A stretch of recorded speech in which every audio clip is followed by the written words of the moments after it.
मेरे प्रिय विद्यार्थियों, उर्मिला यादव हिंदी क्लासेज आपका हार्दिक अभिनंदन करता है, स्वागत करता है।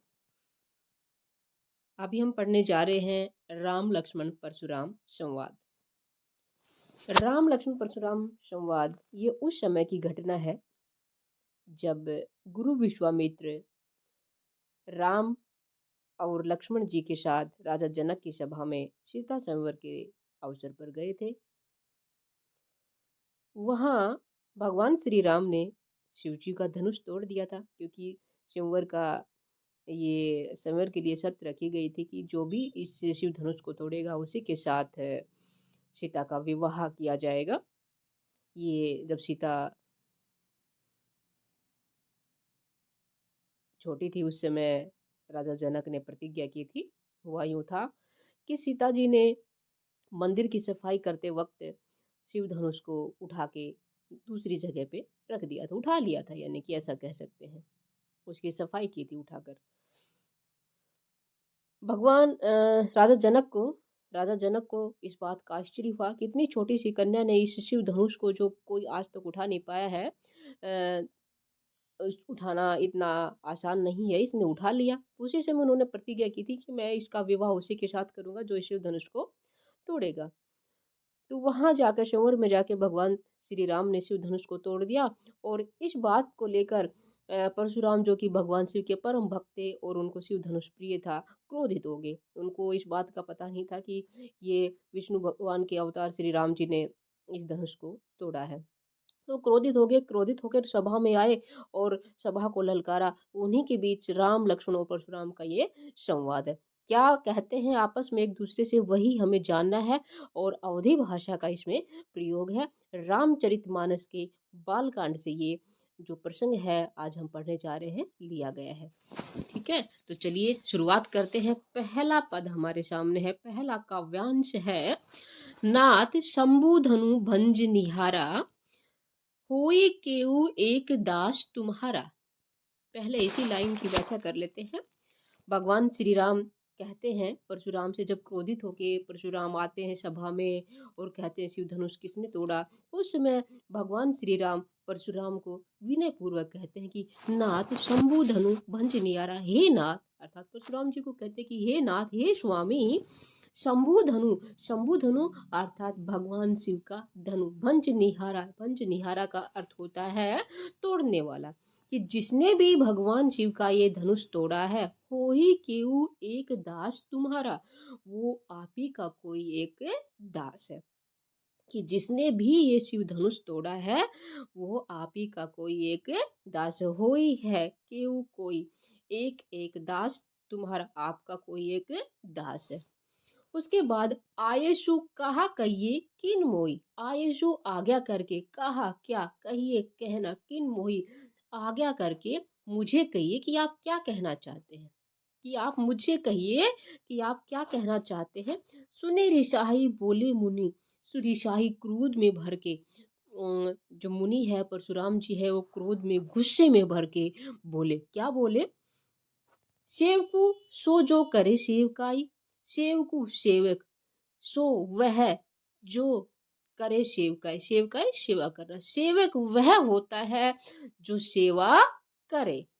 अरि करनी, करिए लड़ाई। अरि करनी, अरि का अर्थ होता है शत्रु, करी करना, जो शत्रुता करता है, जो लड़ाई करता है, उसके साथ तो क्या किया जाता है, जो शत्रुता करेगा उसके साथ क्या किया जाएगा, लड़ाई ही करनी चाहिए। करिए करना, लड़ाई लड़ाई। जो शत्रुता करता है उसके साथ तो लड़ाई करनी चाहिए। ये कौन कहता है? परशुराम कहता है। उसके बाद क्या है? सुनो राम जे ही शिव धनुष तोड़ा। हे राम सुनो, जे ही जिसने शिव धनुष को तोड़ा है। सहस्त्र भाव समसो रिपु मोरा। सहस्त्र बाहु, राजा सहस्त्र बाहु थे, यानी कि सैकड़ों भुजाओं का जिसमें बल हो। इसका वास्तविक नाम कार्तवीर्य था राजा। और उसके विषय में कहता है कि वो परशुराम उसको अपना सबसे बड़ा शत्रु मानते थे। तो कह रहा है कि जिसने भी ये शिव धनुष तोड़ा है, उस सहस्त्र बाहु के समसो रिपु मेरा मोरा, वो सहस्त्र बाहु के समान मेरा शत्रु है। रिपु क्या है? शत्रु। वो सहस्त्र बाहु कौन था? राजा कार्तवीर्य था। और इन्होंने चलिए इसका प्रसंग भी मैं आपको बता देती हूँ, उसके बाद फिर आगे बढ़ेंगे, जल्दी से बता देती हूँ। सहस्त्रबाहु ये राजा था। परशुराम अपने पिता जगदम्बाग्नि और माता रेणुका के साथ वन में आश्रम में रहते थे। बहुत सारे शिष्य भी थे।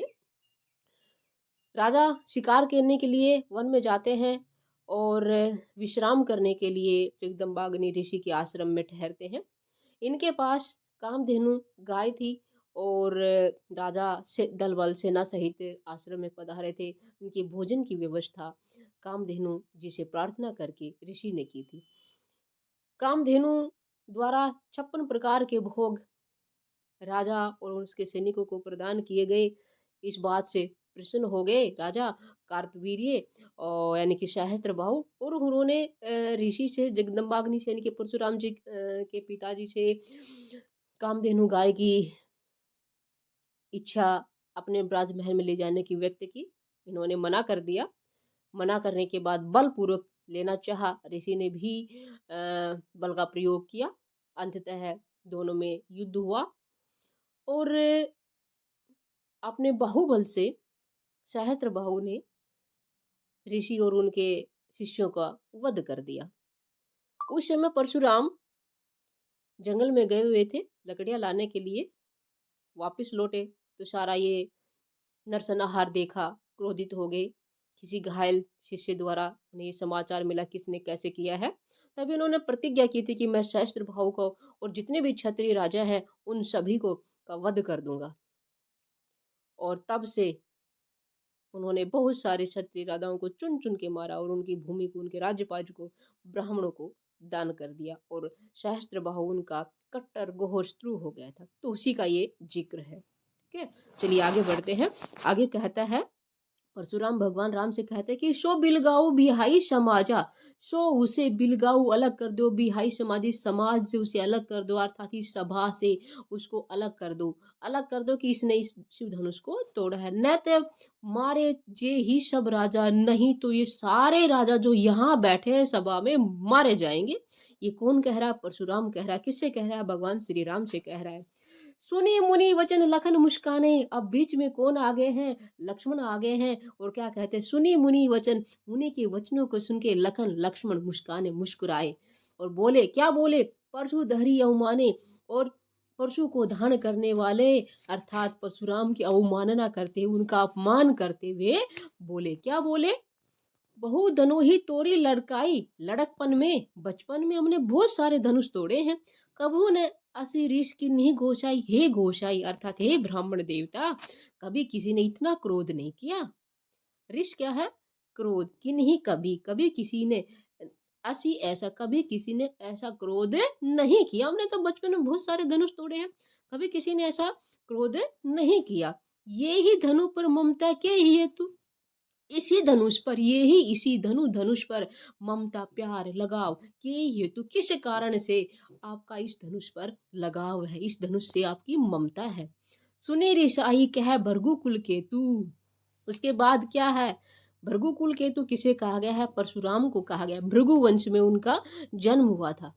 ठीक है, भृगु वंश में किसका जन्म हुआ था? परशुराम जी का जन्म हुआ था। इसलिए कहा है भृगु कुल केतु, कुल परिवार केतु पताका, भृगु कुल के पताका अर्थात ध्वज क्रोध में भरकर बोले। यानी कि परशुराम क्रोध में भरकर बोले। उसके लक्ष्मण के वचनों को सुन के क्रोध में भरकर भृगु कुल केतु बोले। क्या बोले? रे नृप बालक काल बस बोले तो ही न संभार। हे नृप बालक, रे नृप बालक। नृप क्या होता है? राजा। हे राजा के बालक, काल बस बोलत, तुम क्या है? काल के वश होकर बोल रहे हो, यमराज के वश में बोल रहे हो, तो ही न संभार। तुम्हें कोई संभाल नहीं है, तुझे कोई समझ नहीं है, तुम तो काल के वश होकर बोल रहे हो। धनु ही सम त्रिपुरारी धनु विदित सगल संसारा। धनु ही सम त्रिपुरारी धनु। त्रिपुरारी किसको कहा गया है? भगवान शिव को कहा गया है कि ये सामान्य धनुष नहीं है, ये भगवान शिव का धनुष है। विदित यानी कि ज्ञात होना, सकल संसार, सकल सारे संपूर्ण संसार को इस बात का ज्ञान है, संपूर्ण संसार को ज्ञात है कि कोई सामान्य धनुष नहीं है, भगवान शिव का धनुष है। और तुम्हारा दुस्साहस कैसे हुआ ऐसी बातें बोलने का? तो ये इस पद की क्या थी? व्याख्या। अब इसी पद का हम काव्यांश भी कर लेते हैं, जिसे विशेष कहते हैं, विशेष भी कर लेते हैं। क्या क्या है? सबसे पहले अवधी भाषा का सरल, सहज, प्रवाहमय प्रयोग हुआ है। ठीक है। उसके बाद यहाँ कौन कौन सा अलंकार है, कौन कौन से गुण है, कौन से छंद है। छंद क्या है? दोहा और चौपाई छंद है। दोहा व चौपाई छंद का प्रयोग है। उसके बाद अलंकार देखिए, शंभु धनु भंज निहारा, यहाँ पे आयशु का कहिए किन मोही, आयशु का कहिए किन मोही, क वर्ण है, क वर्ण है, क वर्ण की आवर्ती है, इसलिए क्या हुआ? अनुप्रास अलंकार हुआ। और कहाँ देखते हैं, अरि करी कर, अरि करनी करिए, करी करिए लड़ाई, यहाँ भी क वर्ण की करिए करिए लड़ाई है। अरि और करनी, अरि करी, यहाँ कौन सा? अरि में, करी में, करनी, करी करिए लड़ाई, यहाँ पे भी क वर्ण की आवर्ती हो रही है और री की आवर्ती, इसलिए यहाँ भी अनुप्रास अलंकार है। सहस्त्र भाव सम सो रिपु मोरा, यहाँ पे सहस्त्र भाव सम, सी सा सम सरिस के समान सदृश आ जाता है, वहाँ कौन सा अलंकार होता है? उपमा अलंकार होता है। तो यहाँ क्या है? उपमा अलंकार है। ठीक है। और उसके बाद क्या है?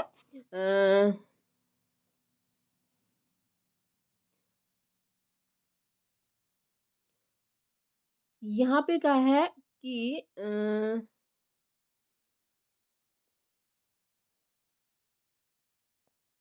अभी आगे बढ़ते हैं, देखते हैं और क्या क्या अलंकार है।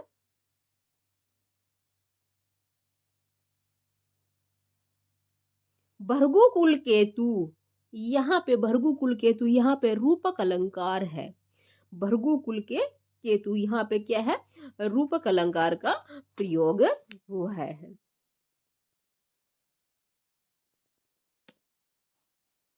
अवधि भाषा है और पद में ज्ञेयता है और भाषा क्या है? ओज गुण संपन्न है। क्रोध का, जहाँ वीरता का भाव, वहाँ क्या होता है? ओज गुण होता है। तो ओज गुण भाषा है। भाषा में कौन सा गुण है? ओज गुण है। तो ये क्या था? इसका विशेष था। और एक बिलगाओ बिहाई, यहाँ पे भी व्यावरण की आवर्ती है, तो यहाँ भी क्या है? अनुप्रास अलंकार। अनुप्रास रूपक उपमा अलंकार का प्रयोग है। अवधि भाषा है, ओज गुण संपन्न है, दोहा चौपाई छंद है, पद में ज्ञेयता है और तत्सम तद्भव प्रधान शब्दावली है। ठीक है। तो ये था इसका विशेष। उसके बाद इस काव्यांश से संबंधित प्रश्न उत्तर भी देख लेते हैं, क्या क्या है देखिएगा, विकल्प के साथ दिए हुए हैं। परशुराम के क्रोध, परशुराम के क्रोध को शांत करने के लिए राम ने उनसे क्या कहा?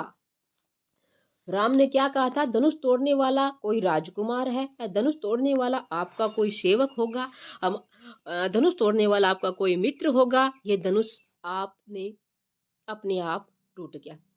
जो भी विद्यार्थी इस समय जुड़े हुए हैं उन सभी का मैं स्वागत करती हूँ। और बेटा कृपया करके आप ध्यान से प्रश्न को पढ़िएगा और जल्दी से उत्तर देने की कोशिश कीजिएगा कमेंट बॉक्स में। तो परशुराम के क्रोध को शांत करने के लिए किसने कहा था? क्या कहा था? राम ने क्या कहा? क्या बताओगे? सबसे पहले कौन बताता है? देखते हैं। अरे भाई, धनुष तोड़ने वाला आप ही का कोई दास होगा। दूसरा इसका उत्तर सही, जिसने भी उत्तर दिया उसका बिल्कुल सही है। शाबाश बेटा, ऐसे ही करते रहिएगा। अगला है, संवर में जो धनुष टूट गया था वह किसका था? राजा जनक का, राम का, विष्णु जी का, परशुराम जी के आराध्य शिव जी का। इसको देखने की आवश्यकता नहीं, किसका धनुष था वो? परशुराम जी के आराध्य शिव जी का। आराध्य यानी कि जिसकी आराधना करते हैं, जिसकी पूजा करते हैं, उन्हीं का वो धनुष था। चलिए अगला देखें, ऐसे ही करते रहिएगा। शाबाश। शिव धनुष टूटने पर परशुराम क्रोधित क्यों हुए? परशुराम शिव भक्त थे और उन्हें शिव धनुष प्रिय था। दूसरा है, उन्हें सीता स्वयंवर में आमंत्रित नहीं किया गया था। तीसरा, वे क्षत्रिय कुल के विद्रोही थे। और चौथा है, परशुराम जी क्रोधी स्वभाव के थे। देखिए, क्रोधी स्वभाव के थे, बिल्कुल सत्य है। क्षत्रिय कुल के विद्रोही थे, बिल्कुल सही है।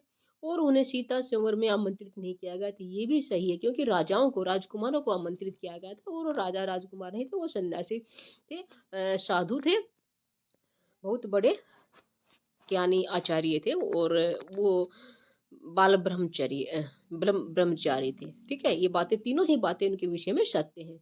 लेकिन वो क्रोधित क्यों हुए थे, उसका सही उत्तर है परशुराम शिव भक्त थे और उन्हें शिव धनुष बहुत ही प्रिय था, यानी कि शिव धनुष प्रिय था। ये इस प्रश्न का सही उत्तर है। चलिए आगे बढ़ते हैं। और ये प्रश्न मैंने आपको बता दिया था, भृगुकुल केतु किसे कहा गया है? लक्ष्मण को कहा गया है, राजा जनक को, परशुराम को या विश्वामित्र? परशुराम को कहा गया है। क्यों कहा गया? भृगु उनका वंश था, भृगु वंश में उनका जन्म हुआ था। ठीक है, राजा भृगु ऋषि के वंश में पैदा हुए थे परशुराम, इसलिए उनको भृगुकुल केतु कहा गया है। ठीक है, वैसे सभी को पता है इस विषय में, नहीं पता वो जान लीजिएगा। शाबाश बेटा। चलिए आगे बढ़ते हैं। अगला प्रश्न है, शिव धनुष तोड़ने वाले की तुलना परशुराम ने किस अस्त्रों से की है? कर्ण से की है, घटोत्कच से की है, सहस्त्रबाहु से की है, या फिर दुर्योधन थे? कि कर्ण, कर्ण कौन थे? राम, ये किसकी बात है? कर्ण, महाभारत की बात आ गई है। कर्ण कुंती पुत्र थे और दुर्योधन के मित्र थे, पांचों पांडवों में सबसे बड़े थे। घटोत्कच भीम का पुत्र था। दुर्योधन कौरव सेना का नायक था। दुर्योधन राजा धृतराष्ट्र का ज्येष्ठ पुत्र था। और सहस्त्रबाहु जिसके विषय में था राजा कार्तवीर्य, इसके विषय में कहानी मैंने आपको अभी भी बताई थी। तो सहस्त्रबाहु के समान शिव धनुष तोड़ने वाले की तुलना सहस्त्रबाहु से की है। सहस्त्रबाहु यानी कि सैकड़ों भुजाओं का जिसमें बल हो। तो ये इस काव्यांश से संबंधित प्रश्न उत्तर थे। चलिए अगला काव्यांश देखते हैं। दूसरा काव्यांश है, लखन कहा हसी हमरे जान।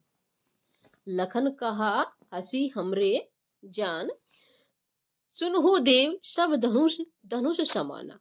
लखन यानी कि लक्ष्मण, लक्ष्मण ने हंस कर कहा, हसी, हसी मतलब हंसकर कहा कि हे देव सुनिए, सुनहु देव सब धनुष समाना, हमारे लिए तो सभी धनुष समान ही है। उन्होंने कहा था ना कि ये कोई सामान्य धनुष नहीं, भगवान शिव का धनुष है। परशुराम ने कहा था। उस बात का उत्तर देते हुए लक्ष्मण ने कहा कि हे देव सुनो, हंसकर कहा उन्होंने, यानी कि मजाक में कहा, उसका व्यंग्य करते हुए, उपहालम करते हुए परशुराम का कहा कि हे देव सुनिए, हमारे लिए तो सभी धनुष क्या हैं? समान है, एक ही है हमारे लिए। का छति लाबू जनु धनु तोरे, देखा राम नयन के भोरे। कह रहा है कि का क्षति लाभू जनु तोरे, का मतलब क्या? क्षति हानि, लाभू लाभ, जनु जानो, धनु धनुष के तोड़े तोड़ना, कि पुराने धनुष के टूटने में क्या लाभ और क्या हानि। इस धनुष के टूटने में, जो पुराना था ये धनुष टूट गया, इस धनुष के टूटने में क्या लाभ हुआ और क्या हानि हुई? ये कौन कह रहा है? लक्ष्मण कह रहा है। देखा राम नयन के भोरे, राम ने तो इसे नए के भ्रम में देखा था, नया समझ के इसे धोखे से देखा था। भोरे मतलब भ्रम में, और नए, नए ने नए के, राम ने इसे नया धनुष है इस भ्रम में इसे देखा था। छुवत टूट रघुपति ने दोषु, और ये तो छूते ही टूट गया। रघुपति ने दोषु, रघुपति यानी कि श्री राम का इसमें कोई दोष नहीं है। मुनि बिनु काज करिए कत रोसु, मुनि हे मुनि बिनु बिना काज कार्य करिए करना कत क्यों रोसु क्रोध। हे मुनि बिना कारण के क्यों आप रोष कर रहे हैं, क्यों आप क्रोध कर रहे हैं? आगे परशुराम और क्या वार्तालाप होती है लक्ष्मण बीच में, देखते हैं बेटा। चलिए, और जो जो विद्यार्थी यहाँ पे आ रहे हैं, जुड़ रहे हैं, उनका एक बार फिर से स्वागत करती हूँ। और मैं चाहूँगी अपने विद्यार्थियों से, व्यूवर से, कि जो भी मुझे देखे सुने समझे वो कृपया करके वीडियो को लाइक कर दीजिए, शेयर कर दीजिए। जो पहली बार आ रहे हैं वो सब्सक्राइब भी कर दीजिएगा और अंत तक बने रहिए, ताकि हम अच्छे से समझ पाए इस व्याख्यान को, देख पाए प्रश्नों को। बोले चिते परशु की ओरा, उसके बाद परशुराम बोलते हैं अपने परशु यानी कि अपने परसे की ओर देख कर बोलते हैं, चिते ध्यान करके, किसके? परशु की ओर ध्यान करके, अपनी परशु की तरफ अपनी नजरें घुमा के, और बोलते हैं, क्या बोले? रे सठ सुने ही स्वभाव न मोरा, रे सठ, सठ मूर्ख, हे मूर्ख, सुने ही सुना नहीं है, स्वभाव न मोरा, तुमने मेरे स्वभाव के बारे में जाना नहीं है, मेरे स्वभाव के विषय में तुमने नहीं सुना है। क्या नहीं सुना है वो आगे देखते हैं। बालकु बोली पदु नहीं तोही, केवल मुनि जड़ जान ही मोही। बालकु बालक, बोली बधू नहीं तोई, मैं तुझे क्या है, मैं बालक समझ के तुम्हें छोड़ रहा हूँ। क्या तुम मुझे केवल मुनि जड़ जान ही मोही, केवल तुम मुझे जान ही जानना मोही मुझे, तुम मुझे केवल मुनि ही जान रहे हो, तुम मुझे निरा मुनि समझ रहे हो, यानी कि कोई साधारण मुनि ऋषि मुनि समझ रहे हो। और मैं तुझे क्या करूं, बालकू बोली बधो नोही तो, मैं तुझे बालक समझ के छोड़ रहा हूँ, नहीं तो मैं तुम्हारा वध कर देता। और तुम मुझे केवल मुनि, सामान्य मुनि समझ रहे हो। बाल ब्रह्मचारी अति को ही, कि मैं तो क्या हूं, बाल ब्रह्मचारी हूं, बचपन से क्या हूं, ब्रह्मचारी हूं, बाल ब्रह्मचारी हूं, अति कोई, और ऊपर से अत्यंत क्रोधी हूं। विश्व विदित क्षत्रिय कुल द्रोही, विश्व विदित ये सारा संसार, विश्व यानी कि संसार, विदित जानता है, ये सारा संसार जानता है, क्या जानता है, क्षत्रिय कुल द्रोही, कि मैं क्षत्रिय कुल का विद्रोही हूँ, क्षत्रिय कुल का नाश करने वाला हूँ। कैसे नाश करना हो, वो कहानी मैंने आपको पहले काव्यांश में बताई थी। आगे क्या कहता है, भुज बल भूमि भूप बिनु किन ही करना, बिनु बिना भूप राजा भूमि धरा पृथ्वी वसुंधरा। भुज बल, भुजाओं के बल पर, मैंने अपनी भुजाओं के बल पर इस भूमि को राजाओं से विहीन किया है। विपुल बार मही देवन मही देव न है दिन्ही, और विपुल बार, विपुल अनेक, अनेक बार, मही देव न है दिन्नी, मही ब्राह्मणों को दिया है, उनकी मही भूमि है, देव न है, देवों को यानी कि ब्राह्मणों को दिन ही दिया है। मैंने अनेक बार अपनी भुजाओं के बल पर इस भूमि को राजाओं से विहीन किया है, और उनकी भूमि को ब्राह्मणों को दिया है, उनकी भूमि अर्थात उनके राज्य को ब्राह्मणों को दान कर दिया। किन की भूमि को, जिन राजाओं को उन्होंने, क्षत्रिय राजाओं को परशुराम जी ने मारा था, उनकी भूमि को। ठीक है, समझ गए। आगे देखिए, सह सहस्त्र बाहु भुज छेद निहारा, और सहस्त्र बाहु का क्या कर दिया था मैंने, उनकी भुजाओं को काट दिया था फरसे से। भुज भुजा छेद निहारा, उसकी भुजाओं को क्या कर दिया था, काट दिया था। परशु बिलो की महिप कुमारा, कि हे महिप कुमारा, महिप कुमारा हे राजा के कुमार, हे राजकुमार, सहस्त्र बाहु की भुजाओं को काटने वाले मेरे इस फरसे को देख। परशु बिलो की महिप कुमारा, महिप कुमारा हे राजा के कुमार, हे राजकुमार, परशु बिलो की मेरे इस फरसे को देख। कौन से फरसे को, जिसने सहस्त्र बाहु की भुजाओं को काट दिया था। ठीक है, इस फरसे को देखो। मातु पित ही जनी सोच बस, करी करिश महिप किशोर, है ना, कि मातु माता, पित ही पिता, जानी जानकर, सोच बस सोच कर, और महिप किशोर हे राजा के किशोर। तो कहते हैं कि अपने माता पिता के बारे में सोचो, हे राजा के कुमार, हे राजकुमार, तुम अपने माता पिता के विषय में जरा सोचो, कि अगर तुम भी इस तरह मर गए तो उनका क्या होगा।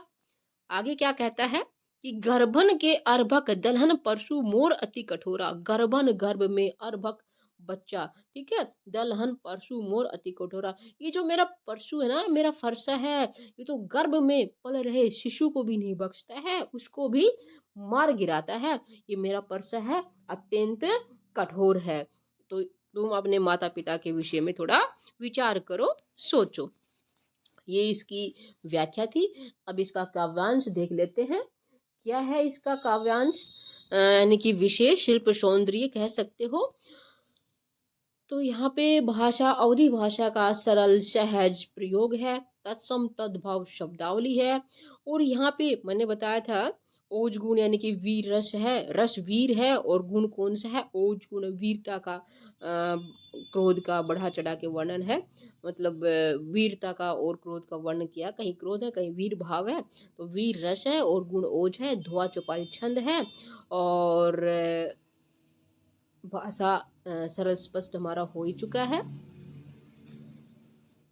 और देखते हैं क्या है, अनुप्रास अलंकार तो होगा हमरे हंसी जाना, हमरे हंसी जाना है वर्ण की आवर्ती है, इसलिए कौन सा अलंकार हुआ, अनुप्रास अलंकार हुआ।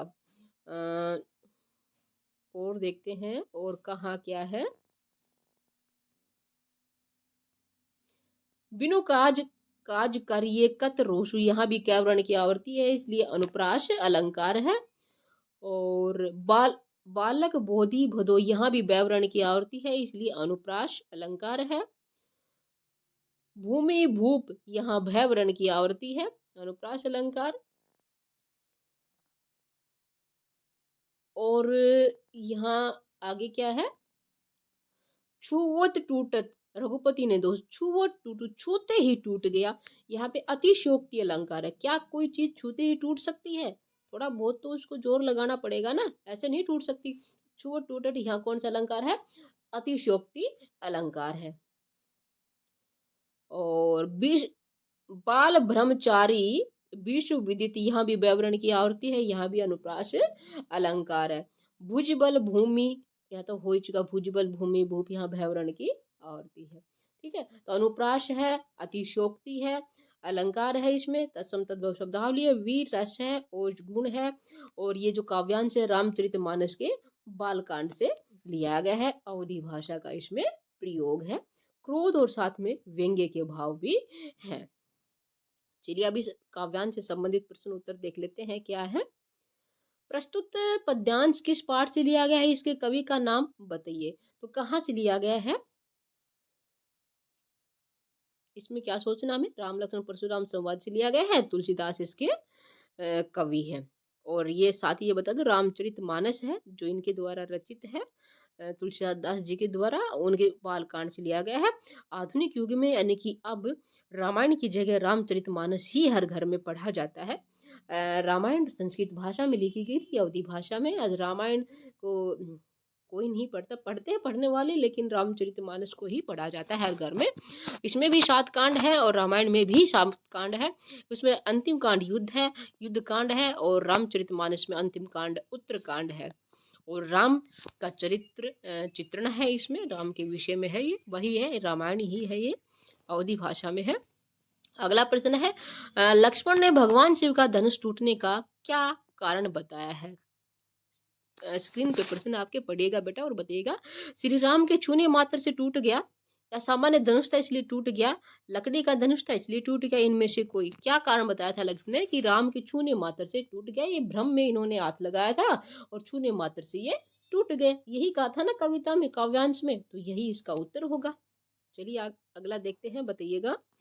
परशुराम ने क्रोधित होकर लक्ष्मण को अपने बारे में क्या बताया था, अपने विषय में क्या क्या बातें बताई थी परशुराम ने लक्ष्मण को क्रोध में भर के, कि मैं बाल ब्रह्मचारी हूँ, अत्यंत क्रोधी स्वभाव का हूँ, और विश्व में क्षत्रिय कुल के शत्रु के रूप में विख्यात हूँ। उपरोक्त सभी, हाँ बिल्कुल सही, सभी बातें कही थी कि मैं तो क्या हूँ, बाल ब्रह्मचारी हूँ, क्रोधी हूँ, अत्यंत क्रोधी हूँ, और सारा संसार जानता है कि मैं क्षत्रिय कुल द्रोही हूँ, विद्रोही हूँ, और ये सभी बातें उन्होंने कही थी। तो क्या हो जाएगा, उपरोक्त सभी। है ना आसान प्रश्न, बहुत आसान है बेटा, थोड़ा ध्यान से पढ़ने की आवश्यकता है, फिर आप सभी प्रश्नों के उत्तर बहुत ही सरल तरीके से आसानी से दे सकते हो, फिर आपके पूरे मार्क्स आएंगे। परशुराम ने लक्ष्मण को क्या समझकर उनका वध करने की बात कही, बालक क्षत्रिय राजा, वध न करने की बात कही, वध न करने की आएगा बेटा, कि वो उसको बालक समझ रहा था, बालक समझ के उसका वध करने की बात, ये बालक समझ के उसका वध नहीं कर सकता, यानी कि बालकों का वध करना अनुचित होता है, वध नहीं कर सकते हैं, इसलिए उन्होंने कहा मैं तुम्हें बालक समझ के तुम्हारा वध नहीं करना, नहीं तो मैं तुम्हारा वध अभी कर देता। ये इसकी प्रश्न थे, व्याख्या थी।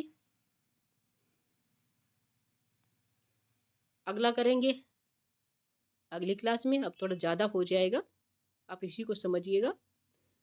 अगली कक्षा में अगले 2 काव्यांश पढ़ लेंगे।